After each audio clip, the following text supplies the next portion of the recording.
Bang, request Wong Kar-wai bang. Bang, Chungking Express bang. Sekarang gue baru tahu kenapa Wong Kar-wai menjadi salah satu request terbanyak dari kalian semua. Karena emang bener-bener gak jelas banget. Plotnya gak jelas, timelinenya terdistorsi. Potongan-potongan dari filmnya pun udah kayak film belum selesai diedit. Satu-satunya yang gue demen banget saat menonton filmnya adalah sinematografinya. Bener-bener artsy dan puitis. Tetapi setelah gue mencoba mengulik lebih dalam mengenai film ini, ternyata Wong Kar-wai menyimpan sesuatu yang bermakna di balik ketidakjelasannya itu.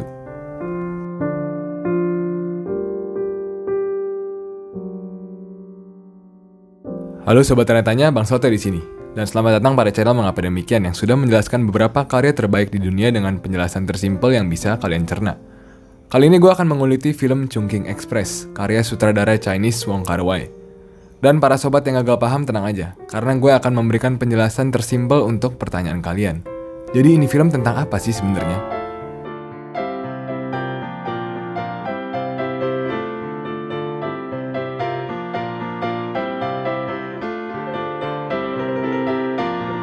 Pertama-tama gue akan clearkan dahulu mengenai plot cerita dari film ini. Film ini mengambil 4 karakter utama yang bersinggungan secara tidak langsung antara satu sama lain. Pada bagian pertama, film ini bercerita tentang Cop 223 yang sedang putus cinta dan seorang wanita dengan wig pirang yang sedang dilanda masalah atas penyelundupan narkobanya itu. Keapesan dari kedua orang ini lalu menuntun mereka untuk bertemu pada suatu bar. Singkat cerita, plot bagian pertama selesai sampai di situ. Pada bagian kedua, film ini bercerita tentang Cop 663 dan pelayan pada kedai Midnight Express tersebut yang bernama Faye. Cop 663 ini ceritanya diputusin oleh pacar pramugarinya, dan si pacarnya itu menitipkan kunci apartemennya kepada Faye. Cop 663 ini lalu menjalin hubungan pertemanan dengan Faye, dan lalu tanpa motif yang jelas, Faye mengambil kunci apartnya Cop 663 itu yang dititipkan kepadanya. Dan setiap siang hari, dia membersihkan serta bermain-main di apartemen Cop 663 itu. Film ditutup dengan Faye yang lalu pergi ke California dan menjadi pramugari.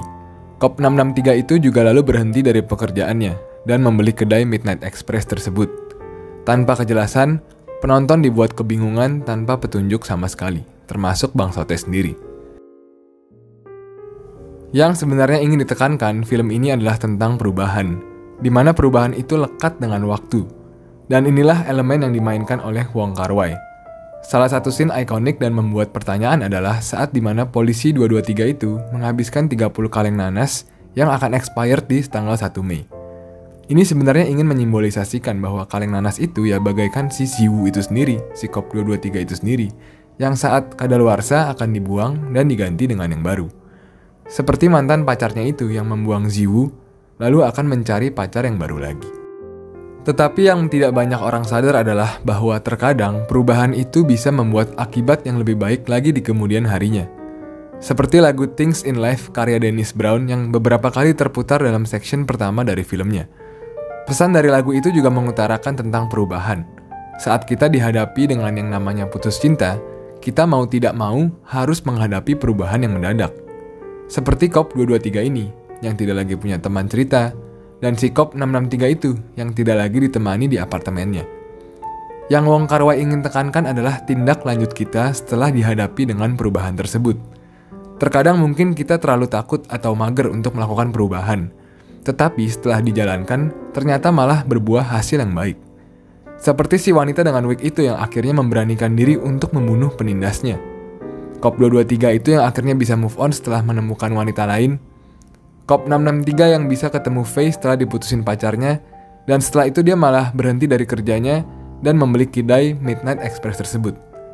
Faye pun yang selama ini hanya menyimpikan California dengan lagu-lagunya yang diulang-ulang terus itu, dia akhirnya memberanikan diri untuk terbang ke California dan mencoba kerja di sana. Kejadian tidak mengenakan mungkin bisa kita anggap sebagai suatu keapesan, tetapi sebenarnya bisa menuntun kita ke arah perubahan yang lebih positif. Selanjutnya yang gue suka dari Wong Kar-wai adalah bagaimana dia bisa berbicara melalui gambar. Jika kalian perhatikan, film ini itu kayak film yang belum kelar diedit. Tiba-tiba ganti hari, tiba-tiba 1 tahun kemudian. Tetapi ya sebenarnya Kar-wai itu sengaja menyajikannya dengan cara yang seperti ini. Karena dia itu ingin menggambarkan bahwa hidup kita itu masih panjang banget. Dan manusia itu tidak perlu khawatir dengan hari yang mungkin tidak seindah yang diharapkan. Pesan ini juga seiring dengan lagu What a Difference a Day Makes, karya Dinah Washington, yang lumayan diputar berulang kali pada film ini. Intinya, lagu itu mengatakan bahwa apalah artinya sehari dalam hidup kita. Hari kemarin mungkin memang sedih, tetapi hari ini bisa menjadi hari yang bahagia. Wong Kar-wai seperti ingin menekankan bahwa hidup itu sebenarnya cepat berlalu. Jika hari ini tidak begitu menyenangkan, nantinya kita juga akan move on dan tidak begitu mengingat hari yang menyedihkan itu. Makanya editing-editing pada bagian pertamanya itu dibuat seperti kilasan-kilasan memori yang terdistorsi. Satu hal yang gue jarang dapat dari film-film lainnya adalah bahwa film ini sangat meninggalkan bekas dalam benak pikiran gue, atau istilah Inggrisnya linger. Bahkan sampai beberapa hari setelah gue nonton film ini, lagunya, scene-nya, suasana kotanya, karakter-karakternya terus membekas dan kebayang di pikiran gue. Dan emang itulah intensi Wong Kar-wai. Cara dia meninggalkan bekas pada pikiran para penontonnya adalah dengan memainkan seluruh audio dan visual dari film ini.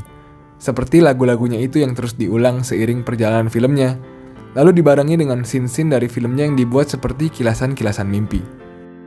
Chungking Express dibuat oleh Wong Kar-wai bagaikan mimpi yang tidak bisa kita ingat detailnya, tetapi kita masih ingat gambaran besarnya. Dan mimpi yang absurd itu terus membekas dalam pikiran kita sampai-sampai kita bertanya terus kepada diri sendiri mengenai arti dari mimpi tersebut. Bahkan dua lagunya itu yang berjudul California Dreamin' karya The Mamas and the Papas dan Dream karya The Cranberries, keduanya berbicara tentang mimpi, impian, dan perubahan. Intinya, Wong Kar-wai ini adalah salah satu sutradara yang sangat-sangat artistik dan jenius.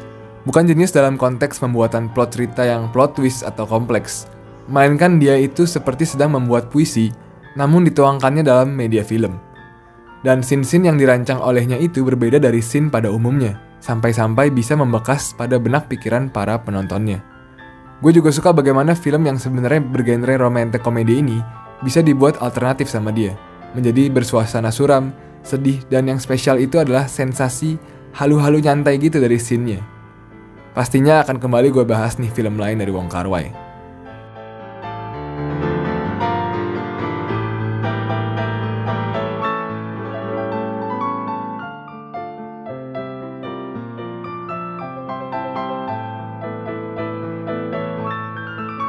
Jadi gimana kira-kira Sobat Tanya? Apakah kalian ada request film Wong Kar-wai lainnya? Jika kalian suka dengan video ini, jangan lupa klik like dan subscribe demi menjadi bagian meledaknya algoritma channel YouTube ini.